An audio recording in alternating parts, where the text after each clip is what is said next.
আমরা যেমন সরকারকে নামিয়েছি তেমনি আপনাকেও নামাতে পারি। আমরা যেমন শেখ হাসিনাকে নামিয়েছি তেমনি আপনাকেও নামাতে পারি।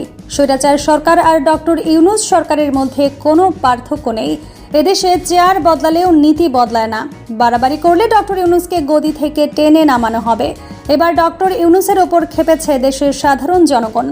5 আগস্টকে বলা হয়ে থাকে নতুন স্বাধীনতা দিবস।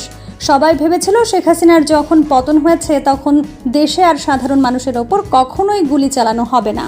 অথচ 1 মাস না যেতেই শুরু হয়েছে পুলিশ আর সাধারণ মানুষের লড়াই। আশুলিয়ায় পুলিশের গুলিতে শ্রমিক নিহত ও ছাত্রদের ওপর গুলি নিক্ষেপ নিয়ে এবার মুখ খুলেছে সাধারণ জনতা। তারা বলেন, আমরা শেখ হাসিনাকে নামিয়েছি, ডক্টর ইউনূসকে নামানো আমাদের জন্য কোনো ব্যাপার না। এই সরকার তো আমাদের সরকার, তাহলে আমাদের কেন গুলি করলো, কেন তারা মানুষ মারলো?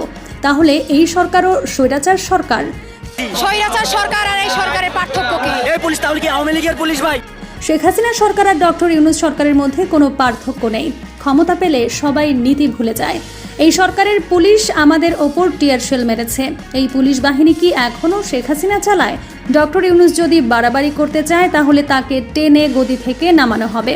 কাউকে ছাড়া হবে না, সবাইকে দেখে নেওয়া হবে। প্রিয় দর্শক, ছাত্রদের ওপর গুলি চালানো নিয়ে আপনার মতামত জানিয়ে দিন কমেন্ট করে।